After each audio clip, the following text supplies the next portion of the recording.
Hi everybody, I'm Annette Hayes, part of the social justice team, along with Anne, and my job is just to introduce Father Frank Brennan.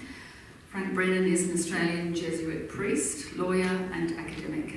He's a Queenslander and is known for his human rights activism, particularly around issues of reconciliation and refugee protection. Often called upon to speak on controversial matters, he is known to speak his mind, but not without deep reflection and prayer. Writing for Eureka Street, Father Brennan makes this observation about the Pope's intentions regarding Laudato Si. Pope Francis thinks the planet risks going to hell in a basket. He says he is pointing to the cracks in the planet. Perhaps we should take heart from Leonard Cohen's observation, there is a crack in everything. That's how the light gets in. Frank will speak on the spirituality at the heart of Laudato Si and make the connections with where young people and many others are at with this understanding for the 21st century. Ladies and gentlemen, Father Frank Brennan. Good afternoon, everyone, and thank you for that introduction, Annette, and thank you to Anne for the invitation. This weekend in dioceses all around Australia, we've been invited to participate in the Season of Creation Convocation. We're called together during this convocation to wonder, weave and heal the earth and the whole of creation. This nationwide convocation is part of the annual Season of Creation, which is an international ecumenical series of events running from 1 September to 4 October, the feast of St. Francis of Assisi. During this season, the Christian family unites for a worldwide celebration of prayer and action to protect our common home. Now, if you're like me, to be honest, you need to crank yourself up to enthuse about these sorts of events. And I think it would be true to say, given our small numbers here today, that we've still got a lot of work to do as church institutionally, don't we, in order to be able to galvanise a real popular movement in relation to these things. In 2015, Pope Francis published his encyclical, Laudato Si, and I'm very pleased to see that there are some well thumb-worn copies around the room, on care for our common home. His inspiration and starting point, unsurprisingly, was Francis of Assisi, the very saint whose name he invoked when he became the Pope as Bergoglio back then in 2013.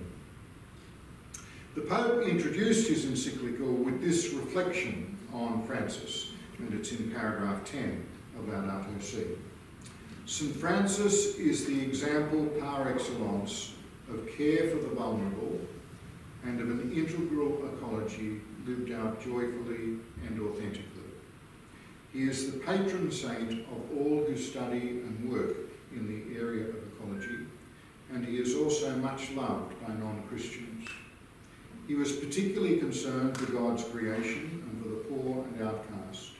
He loved and was deeply loved for his joy, his generous self-giving, his open-heartedness.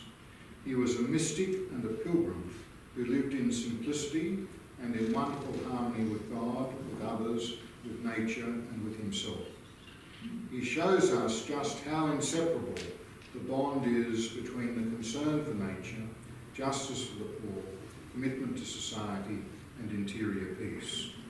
And that's one of the primary things I want to emphasise today, that for Francis all four of those things come together. Too often we focus only on concern for nature and justice for the poor.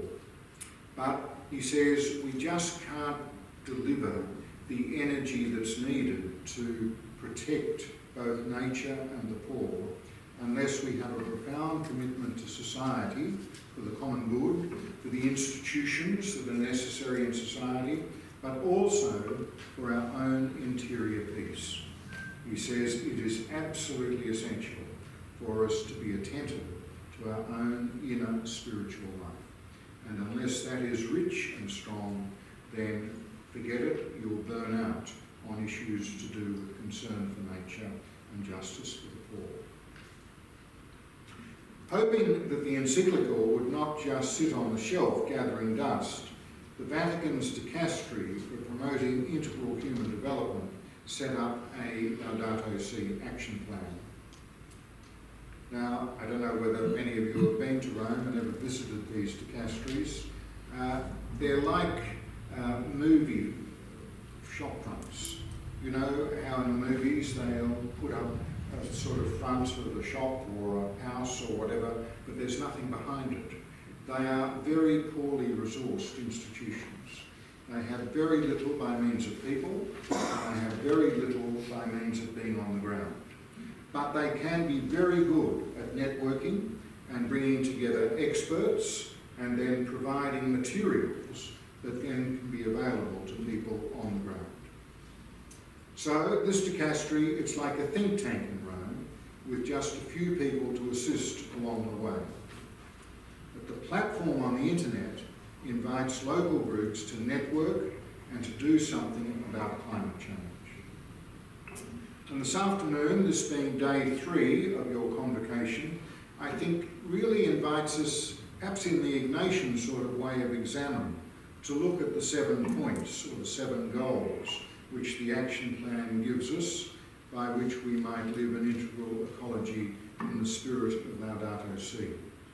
So in this part of the talk, might I just address briefly each of those 7 points. 1. Response to the cry of the earth.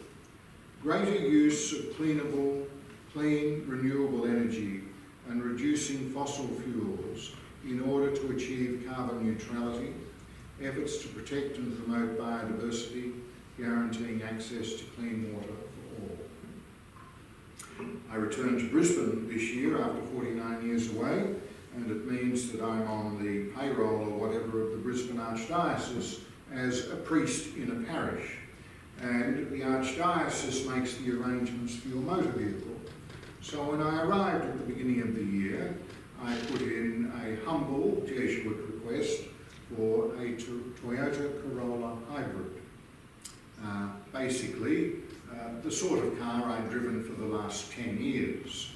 And the request went in, and the Archdiocesan authorities came back to me and said, "We only do petrol cars." And I said, well, that creates a problem for me, because I actually spend a lot of my time travelling around the country, speaking to social justice groups, and including speaking about Laudato Si.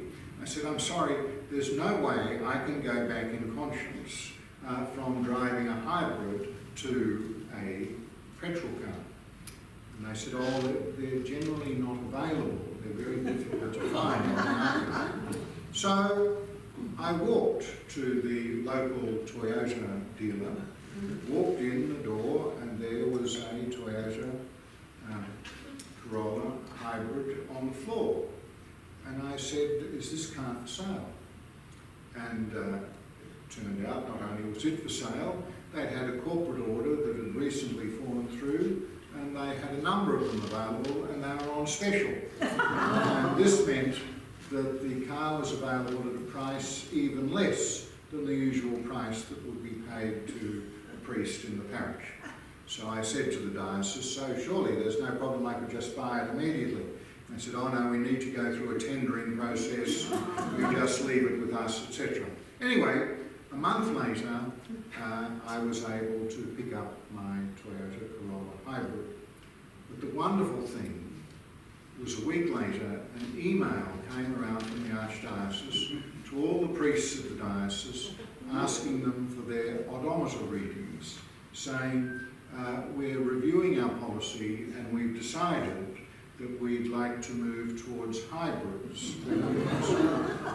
Now, I didn't go beating the drum, and this is the first public disclosure of same, but in terms of a lesson for response to the cry of the earth, there are small steps we can make. And there are small steps we can make by way of example, and there are small steps we can make by way of institutional commitment. Brisbane Archdiocese, as you would know, is in a very sunny part of the world. The next issue we've been working on is, could we get some solar panels on the presbytery? And I was told, well, we don't do solar panels. I said, well, look, you know, maybe if we were living down in Tasmania, you could understand why you wouldn't do solar panels. I've got a couple of my siblings who live in Brisbane who, they're professional families. They've got solar panels and they put back into the grid.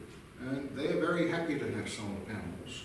There are some initiatives that we can take which actually provide individual benefit to you as well as attending to the cry of the earth. But I think we do need to be attentive to these things.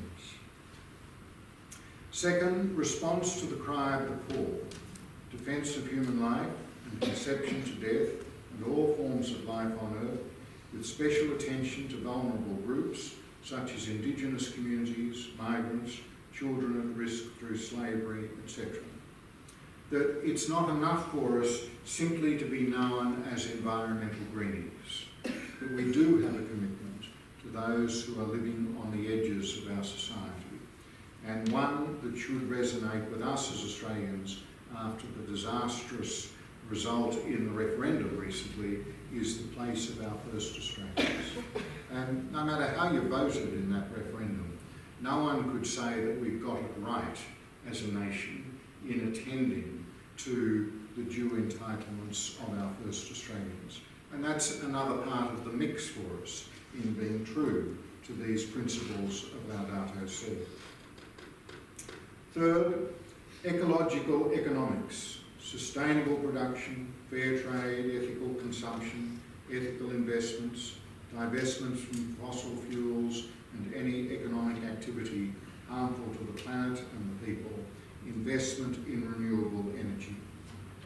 Now, if we go, for example, to paragraph 60 of Laudato Si, and I think we need to take seriously, particularly given the debate that's going on between our major political parties at the moment in Australia, the statement by Pope Francis in Laudato Si, we need to acknowledge that different approaches and lines of thought have emerged regarding this situation and its possible solutions. At one extreme, we find those who doggedly uphold the myth of progress and tell us that ecological problems will solve themselves simply with the application of new technology and without any need for ethical considerations or deep change. And we've all known politicians who put that argument, haven't we? At the other extreme are those who view men and women and all their interventions as no more than a threat, jeopardising the global ecosystem, and consequently the presence of human beings on the planet should be reduced and all forms of intervention prohibited. And within the radical green movement, we've all heard statements to that effect. Viable future scenarios will have to be generated between these extremes, since there is no one path to a solution. This makes a variety of proposals possible, all capable of entering into dialogue with a view to developing comprehensive solutions. And I think we have to accept that there is going to be ongoing debate in our society and ongoing debate within ourselves as to what is the appropriate way to proceed. But what is absolutely essential is the proper dialogue. Fourth, adoption of simpler lifestyles, sobriety in the use of resources and energy, avoiding single-use plastic, adopting a more plant-based diet, and reducing meat consumption, greater use of public transport, and avoiding polluting modes of transportation. And all of this requires personal reflection on our own account. I often observe to people nowadays, now that you've got your phone with Google Maps or whatever, I mean, public transport wherever you go should be a given, in that it is just so simple, even if you're a foreigner in the very place that you might be visiting. Though mind you, if you're in Melbourne, you'll need your Myki card, here you'll need your Opal card, in Brisbane you'll need your Go card, in Canberra you'll need your T card or whatever. But I think it behoves all of us, even if we do work nationally, to have all of those cards in our wallet. Fifth, ecological education. rethink and redesign educational curricula and education institution reform in the spirit of integral ecology to create ecological awareness and action, promoting the ecological vocation of young people, teachers and leaders of education. In Laudato Si, there's a whole section on this, which I think bears reflection at paragraphs 211 and 212. And if I could just quote a little of that. I can find it.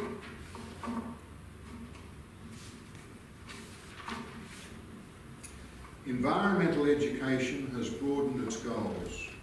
Whereas in the beginning it was mainly centred on scientific information, consciousness raising and the prevention of environmental risks, it tends now to include a critique of the myths of a modernity grounded in a utilitarian mindset. Individualism, unlimited progress, competition, consumerism, the unregulated market.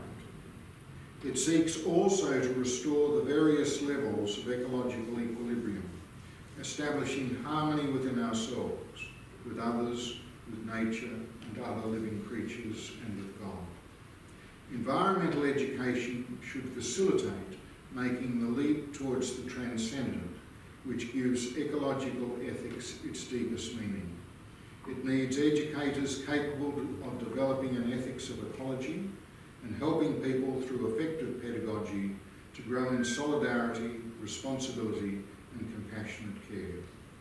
Yet this education, aimed at creating an ecological citizenship, is at times limited to providing information and fails to instil good habits. That if we are truly educating in this regard nowadays, we are not simply imparting information, but we are training people, particularly the young, to adopt good habits. And we must not think that these efforts are not going to change the world. I think this is one of the great temptations for us. What's the point in trying anything? What difference is it actually going to make? As Francis says, these things, they benefit society, often unbeknown to us, for they call forth a goodness which, albeit unseen, inevitably tends to spread. Furthermore, such actions can restore our sense of self-esteem. They can enable us to live more fully and to feel that life on earth is worthwhile. Next, ecological spirituality.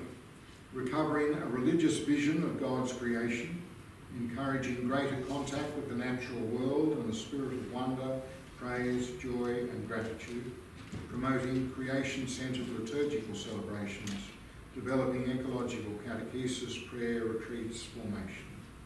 Coming out here to Terrey Hills and having a spiritual walk around the grounds. And this sort of enculturation is what is so necessary. Laudato Si, in paragraph 11, Pope Francis says this: if we approach nature and the environment without this openness to awe and wonder, if we no longer speak the language of fraternity and beauty in our relationship with the world, our attitude will be that of masters, consumers, ruthless exploiters, unable to set limits on their immediate needs. By contrast, if we feel intimately united with all that exists, then sobriety and care will well up spontaneously. The poverty and austerity of St. Francis were no mere veneer of asceticism, but something much more radical, a refusal to turn reality into an object simply to be used and controlled. And also at paragraphs 225 to 226 on this question of spirituality, he has this to say: no one can cultivate a sober and satisfying life without being at peace with him or herself. And this is back to that point at the very outset I made, where we hold together those four things: care for the environment, care for the poor, care for our society, and our own interior peace. An adequate understanding of spirituality consists in filling out what we mean by peace, which is much more than an absence of war. Inner peace is closely related to care for ecology and for the common good, because lived out authentically, it's reflected in a balanced lifestyle together with a capacity for wonder which takes us to a deeper understanding of life. He says, at paragraph 226, we're speaking of an attitude of the heart, one which approaches life with serene attentiveness, which is capable of being fully present to someone without thinking what comes next. And speaking of Jesus in Mark's Gospel, he was completely present to everyone and to everything, and in this way he showed us the way to overcome that unhealthy anxiety which makes us superficial, aggressive and compulsive consumers. And finally, point 7, emphasis on community involvement and participatory action for care for creation at the local, regional, national and international levels. It's so important that groups like your parish group can come together, groups like a diocesan group can come together, that you can be hearing from someone from the Mercy Network or ERA, that you can be working with the international dicastery in order that there might be truly international commitment on these issues. In 2020, 5 years after Laudato Si, the Interdicasteral Working Group of the Holy See on Integral Ecology, now even for the Vatican, I mean, you've got to admit, that is a mouthful. Get all over it. I mean, there's probably 1 or 2 people at a desk, but it's the Interdicasteral Working Group of the Holy See on Integral Ecology. And they published this document, Journeying Towards Care for Our Common Home. As can only happen in the Vatican, this document is even longer than the original encyclical. I mean, the encyclical was long enough, but this working document now is even longer. It all comes a bit daunting. How can I actually make a difference to the planet? What is there in my power to do? This document concludes by asking, in the words of Luke's Gospel, what is it that we should do? It's no surprise that the Interdicasteral Working Group said there is no single answer to this question. And I think that should be a relief to us all. So often we come to these sessions saying, well, I've got to be able to walk out the door this afternoon knowing the answer. Well, there's no one answer, but you can go out with a renewed commitment, a renewed passion. As in John the Baptist's response to the crowds who asked this question, there are different tasks for each of us, according to our age and condition and the role we have in church or in society. But there's one answer that applies to all of us, since each of us has the responsibility to protect our common home and to show concern for our neighbours, whether near or far, in space and time. Like every summons to conversion, this call to ecological conversion is addressed to each of us personally and demands a discernment and change in the way we live. So the working group then goes on to quote directly from Laudato Si, paragraph 159. We can no longer speak of sustainable development apart from intergenerational solidarity. Once we start to think about the kind of world we are leaving to future generations, we look at things differently. We realise that the world is a gift which we have freely received and must share with others. Intergenerational solidarity is not optional, but rather a basic question of justice. Some of us were just having a discussion over lunch. I was saying there's a dreadful article in the Australian today about the criminal justice system in the Northern Territory, and pointing out that what a revolving door it is, particularly for young Aboriginal men being convicted of offences of violence against Aboriginal women. And you will have seen there's a new government being elected there saying that they will lower the age of criminal responsibility to 10. And there's a leading QC quoted in this article saying what a good thing this is, because the parents need to get the message that if you aren't looking after your children, someone will, and we will come and do it. We will come and do it by rendering your child a criminal and placing your child in prison. There is something very sick about a society that could even be thinking that way, let alone publishing it in a mainstream national newspaper in the 21st century. Intergenerational solidarity. Think of the children. What are we handing on to the children? What is there for the children in these social situations? As the Portuguese bishops put it, the environment is part of a logic of receptivity. It is on loan to each generation, which must then hand it on to the next. So if we could leave here today absolutely confirmed in the view that all of the gifts, the natural gifts that we have, they are on loan to us and they are to be handed on, hopefully in even better shape than when we receive them, to our children, grandchildren and great-grandchildren. During the week, I watched Ajay Banga, the new president of the World Bank, speaking at the Lowy Institute in Sydney. You could watch it on Zoom. Did anyone see it? Quite something. I was aware that his predecessor had retired early, having been burnt over his ambivalence about the effects of fossil fuels on climate change. So I was quite interested to see how this fellow was going to deal with all of this. Banga is an Indian who was the son of a military officer who was moved to many places around India during his childhood. He spoke of the capacity for religious and racial tolerance he developed as a boy moving around India. Once he became established in business, Banga moved to the United States and became fabulously wealthy, being the CEO of outfits like MasterCard, which he expanded exponentially. He has now come from the private sector with a commitment to making a real difference in the public sector. It was refreshing to hear his disarmingly simple and optimistic approach to problem solving. He told us, at the World Bank, we've expanded our mission and vision to create a world free of poverty on a livable planet. I thought, that's not bad.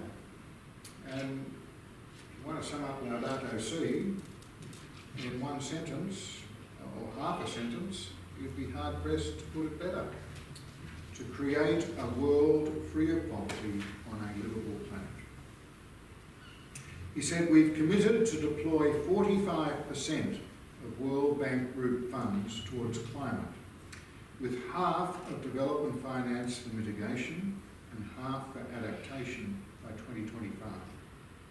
In the Pacific region, 97% of our climate financing goes to adaptation. He acknowledged that the World Bank alone won't be enough to provide the trillions required annually for climate, fragility, education, hunger alleviation, healthcare and inequality. Banga repeated his simple image of a triangle which he had used a while ago at the World Economic Forum in January when he first came into the job. He said, if you look at the state of the world, I try and look at the challenges we face as being on three sides of a triangle. One side of the triangle is the longer-term issue of one versus many, essentially the inequality, poverty aspect. You could feel it because of gender or ethnicity or religion or being born on the wrong side of the tracks. And it might be exhibited in the forms of access to education or healthcare or clean air or water or frankly opportunities of all types. So that's one side of the triangle, one versus many. The other side of the triangle, to me, is the challenge of humanity versus nature. And today, we discuss that as climate and biodiversity and forest degradation and the challenges of all aspects of climate and nature that society has begun to discuss now. And he went on to say this: the reason these two sides of the triangle don't fall down is because the third side is what keeps them up. And the third side is the trade-off between long-term and short-term. And whether you're a politician, a CEO, or a teacher, society incentives you towards short-termism. Whereas the nature of these two sides of the triangle is that these are very deep-rooted problems that require longer-term solutions. I found this image of the triangle helpful and hopeful. We are confronting very protracted long-term problems, but each of us can do our bit and encourage others to hold in tension the one versus the many, humanity versus nature, and the long term versus the short term. There will be ongoing scientific, economic and political debates about renewables, gas and nuclear. There will be ongoing philosophical and moral debates about the relative responsibility of developing and developed economies, the latter of which have contributed more than their share to global warming in the past. Banga insists that the answers are not black and white, but are found pragmatically in the grey areas of life, with everyone's interests being considered, including the interests of future generations. In Laudato Si, Pope Francis goes to great pains to point out, as he does in paragraph 61 and 188, on many concrete questions, the Church has no reason to offer a definitive opinion. She knows that honest debate must be encouraged among experts while respecting divergent views. And, to quote paragraph 188, there are certain environmental issues where it's not easy to achieve a broad consensus. Here I would state once more that the Church does not presume to settle scientific questions or to replace politics. But I am concerned to encourage an honest and open debate so that particular interests or ideologies will not prejudice the common good. And I think for us as a church group contemplating these issues, this is what's essential. It's very easy, isn't it, to become partisan or just political, and I can't stand talking to that person because they're pro-nuclear or whatever. That the politics of it, the science of it, we're not going to solve all that. But we have to insist on honest and open debate. And we have to insist that the particular interests or ideologies at play will not prejudice the common good and will definitely not prejudice future generations. We should always be asking, what about the children? This past week, Pope Francis has been in our neighbourhood. Unsurprisingly, he could not be lured to the wealthy, middle-order, pluralist democracy Australia, which we call home. We just don't make the cut as being part of the peripheries which are so central to Francis's thinking. Instead, he went to Indonesia, Papua New Guinea, Timor-Leste and Singapore. The churches in all four of those places have a cardinal. It's no coincidence that Australia does not. When meeting with civil leaders in the mineral-rich Papua New Guinea, Pope Francis said, "These environmental and cultural treasures represent at the same time a great responsibility because they require everyone, civil authorities and all citizens, to promote initiatives that develop natural and human resources in a sustainable and equitable manner. A manner that improves the well-being of all, excluding nobody, through concrete programs, international cooperation, mutual respect and agreements beneficial to all parties. Pope Francis then went on to Timor-Leste and, as is typical, spoke with disarming simplicity when addressing the hundreds of thousands of Timorese who turned out for the papal mass in Dili. He said to them, "I've been thinking a lot about what is the best thing Timor-Leste has. It's sandalwood, it's fishing. These are not the best things. The best thing is its people. I cannot forget the people on the side of the road with the children. How many children you have? The people. The best thing they have is the smile of their children. And a people that teaches its children to smile is a people that has a future." He went on to say, "But be careful. I've been told that crocodiles come to some beaches. Crocodiles come swimming and have a stronger bite than we can keep at bay. Be careful. Be careful of those crocodiles who want to change your culture, who want to change your history. Stay faithful and do not go near those crocodiles because they bite, and they bite hard." Committed to intergenerational solidarity, we should always be thinking of the children, those who are to come after us. What do we need to do so that the children of the future will have good cause to smile? What do we need to do to keep the crocodiles at bay? Let's wonder, weave and heal the earth and the whole of creation. Aiming for all 7 goals of Laudato Si, we will realise how inseparable the bond is between concern for nature, justice for the poor, commitment to society, and interior peace. Let's pray, dream, hope, plan, and act so that we may create a world free of poverty on a livable planet. And in so praying, I thought I might just conclude. You might be aware that in Laudato Si, the Pope has 2 prayers at the conclusion. One is a Christian prayer in union with creation, but the other is a prayer for our earth, which is a prayer designed for being prayed by all believers, whether they be Christian or not. So together we pray. All-powerful God, you are present in the whole universe and in the smallest of your creatures. You embrace with your tenderness all that exists. Pour out upon us the power of your love, that we may protect life and beauty.